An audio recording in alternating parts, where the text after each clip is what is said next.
Would you raise your hand, please? Do you solemnly swear the testimony you're about to give in the matter now pending shall be the truth, the whole truth, and nothing but the truth? Yes, ma'am. Would you please state your full name? Jeffrey Edward Epstein, and my residence address is 6100 Red Hook Boulevard in Virgin Islands. Have you ever been convicted of a crime? Yes. The sex crimes of millionaire financier Jeffrey Epstein are appalling. I was unaware that I was going to be alone with him. I thought I was going to die. More than 100 vulnerable teenagers and young women trapped in his depraved web. You start touching yourself. Tonight, the Epstein Files, the latest on who knew what in the biggest sex trafficking ring in history. They are our children. His elite circle of the wealthy and powerful on notice as thousands of damning new court documents are unsealed. They will contain the names of people associated with Jeffrey Epstein. Prince Andrew and the former President Bill Clinton have been named. More are expected to come out. In the last few weeks, they've linked Epstein to some very famous names and exposed some very sordid details. There are videos that exist. We've been investigating this scandal since Jeffrey Epstein's death in 2019. This is where Jeffrey Epstein served his sentence. That he can still shock is extraordinary. I won't stop fighting. I will never be silenced. As you'll see, this monster's tentacles continue to reach from beyond the grave.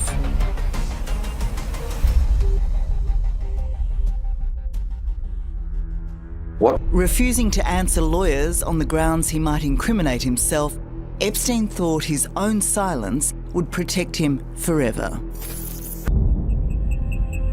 With his death by suicide in 2019 and the jailing of his former lover and right-hand woman Ghislaine Maxwell 2 years ago, Epstein's associates may well have thought the scandal was over. But after a decade of legal wrangling, more than 150 people have been publicly identified, linked to Epstein and his sex trafficking network. He was a brilliant manipulator, not just of vulnerable girls and women. He was a brilliant manipulator of powerful men. A really heinous crime on an absolutely massive scale that was allowed to continue and continue and continue.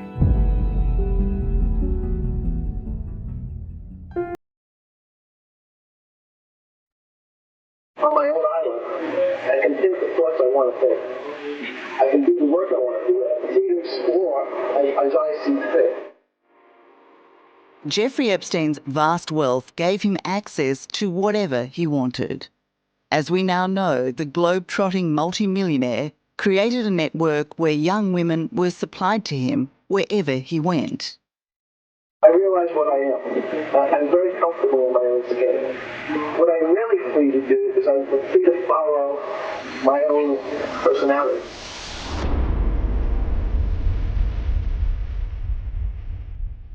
And with his own plane and plush properties all over the world, he felt free to abuse in the privacy of his various homes. This is New York, this is Palm Beach, this is California, this is Paris, this is London. This is wherever Epstein was touching down. He needed to have girls on constant call. In every single state or every place that he goes to, he's already got people lined up and makers making that happen. None of this would ever have seen the light of day if it wasn't for Virginia Giuffre. Her allegations of sexual abuse against Epstein, Maxwell, and famously Prince Andrew have fascinated and repulsed the world. In 2015, Virginia sued Maxwell for defamation. These latest documents are, in the main, sworn statements collected for that case. It's hard. It's really hard being back here. We met Virginia 5 years ago when she bravely returned for the first time to the Epstein mansion in Manhattan. I was abused by people that I can't even mention here. There's a lot of scars hidden behind those walls.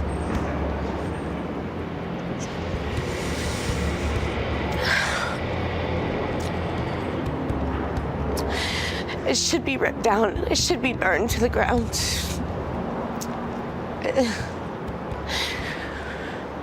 Some of my worst memories are from this place. I continue to be shocked by just how awful this story is. The damage that was done to these women is incredibly hard to even express. This has been completely life-altering for them. It's incredibly unfair that this was allowed to happen with impunity for so long. Lucia Osborne Crowley is a journalist and author who has long covered the Epstein case. She believes the significance of the new Epstein files can't be overstated. It's really important that we understand the difference between having these allegations swirl around and seeing that people were willing to swear to them under penalty of perjury. It's an incredibly hard thing to do, and they were all willing to do it and to swear to the truth of it. Lucia also had a front row seat when victims testified against Epstein's co-conspirator Ghislaine Maxwell when she was convicted for sex trafficking in 2022. A lot of what Jeffrey Epstein got away with, he wouldn't have been able to do without her helping to recruit, groom and entice underage girls. But she wasn't just the organiser, was she? She was also an abuser herself.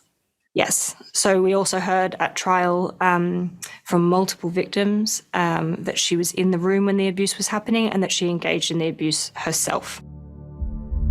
But the documents released by the court put the spotlight on the role played by others in Jeffrey Epstein's inner sanctum. The most controversial revelation comes from emails sent by Sarah Ransom, who was abused and trafficked by Epstein. Those emails claim she has seen video recordings made by Epstein of an unnamed friend having sex with Bill Clinton, Prince Andrew and Richard Branson.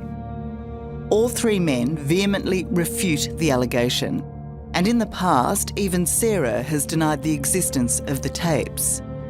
But just 2 weeks ago, she stood by her original claim in a Zoom call with Good Morning Britain. It's no secret that everything was recorded. I've also seen recordings in his office. There are videos that exist.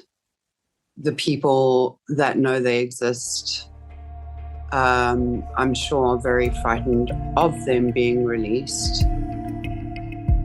Fear may also explain the resounding silence from others named in this recent mass release of documents. According to thousands of pages of sworn statements by women abused by Epstein, the men now in the headlines are potential witnesses. They place them at the locations where the abuse commonly took place.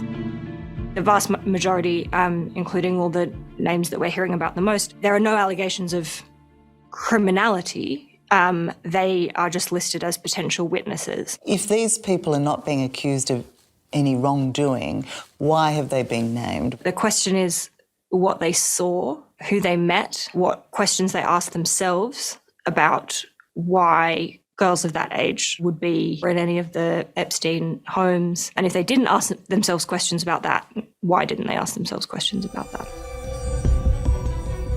The documents also shed light on the alleged dark motivation of Epstein's sex trafficking to get dirt on some of the world's most influential people.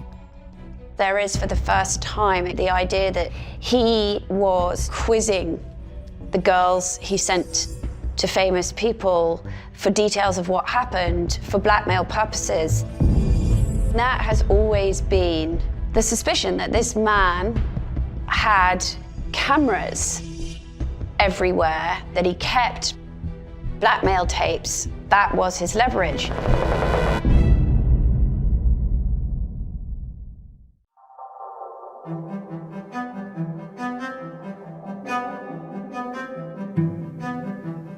So I heard about Jeffrey Epstein sort of on the social Upper East Side grapevine in New York for a couple of years around the end of the 1990s and early 2000s. You know, he was a figure of mystery. in that all people really knew about him was he had kind of out of nowhere, known to be unconventional. People thought he was very good looking.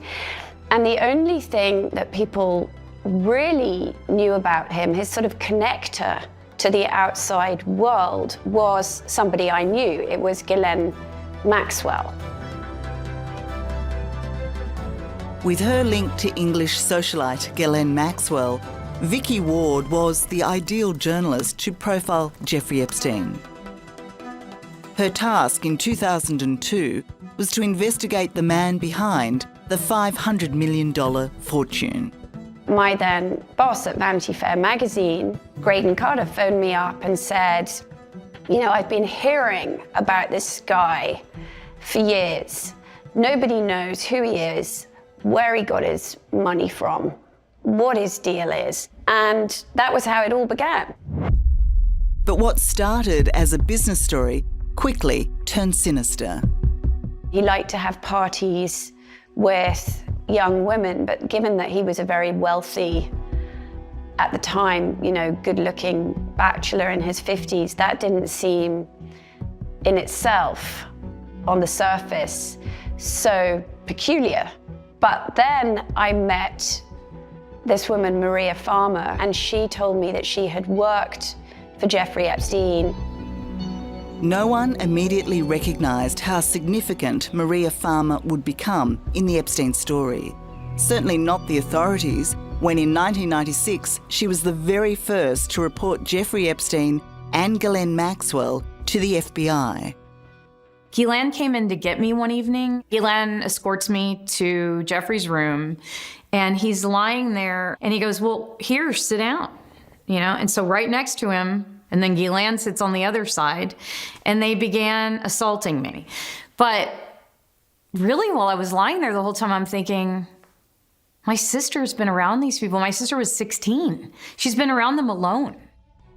Maria's fears were well-based.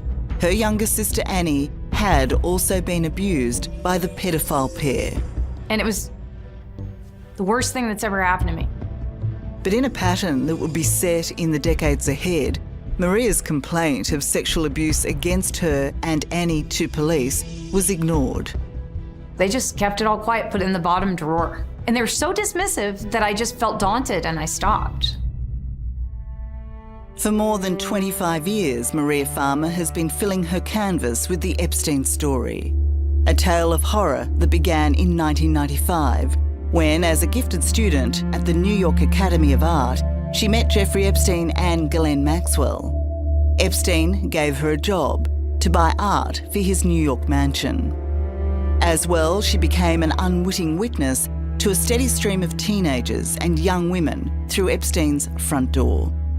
And shockingly, she had direct evidence of Maxwell scouting girls for the insatiable millionaire. What did you witness? So several times I was in the car with her, and she would ask the driver to stop the car. And she'd dash across to the school or the park or wherever she was going, and she would like write down her phone number for a child, a young girl. And then I'd see that child at the house, and she'd say they're auditioning. You know, I found a model in the park. And I thought it was really strange because I did see a couple girls in braces, and I've never seen a model with braces. Do you reflect on how different life would be for so many women today if the FBI had investigated your complaints in 1996? Yeah. I think about it all the time. I do. And it hurts a lot. And I never had children because of it. Because I didn't feel like they would be safe.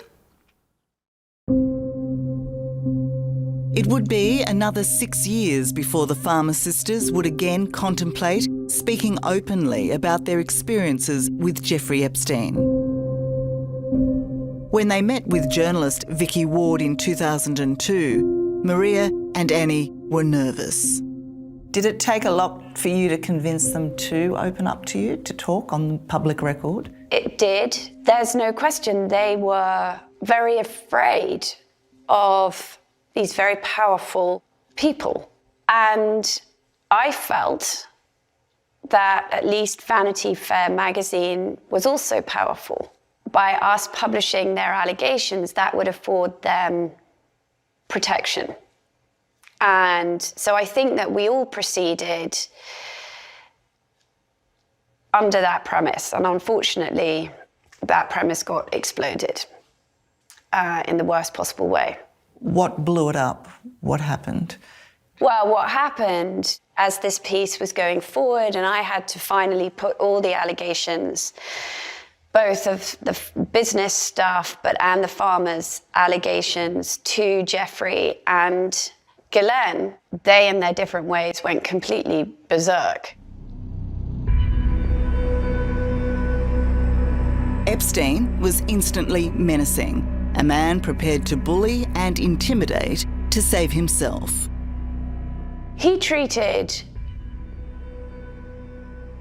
the entire thing as a game, a really dark, twisted game. He even said to me at the beginning, okay, let's play chess. I'll be black, you be white, you get the first move. And from there, it descended into a sort of horrific game of cat and mouse. He would phone me every day. And then he told me that if he didn't like what I was going to write, he was going to have his witch doctor place a curse on my unborn children, and that was off the record. Then he told me he was going to sue me and ruin me personally. And I was just really frightened of what this man could do. Yeah, so even though the threats he was making against you were quite preposterous, you took him seriously. Like you were genuinely frightened. Yeah, because at the end of all of this, at the end of months of digging, meeting the farmer sisters, there was still this question mark. Who is this guy? But it only got worse when Epstein made a personal visit to Vicky's boss at the time, the editor-in-chief of Vanity Fair. Epstein got the result he demanded. Maria and Annie Farmer's allegations were cut from the story that went to print in late 2002. So as the journalist who'd uncovered these allegations and convinced these sisters to go public, what was your reaction to see that your work was not in your article? Well, I remember bursting into tears and saying to the person who was directly my editor, we've exposed these poor women. I mean, this is unconscionable. Was it a reflection also of an abuse of power? I mean, if Jeffrey Epstein walked into the editor-in-chief's office, he wasn't there to say hello. Of course. 2002 was an era in which Jeffrey Epstein and other predators, Harvey Weinstein, were running the world. And women everywhere weren't speaking up. And the idea that two men would have a meeting after which these allegations would get pulled, I mean,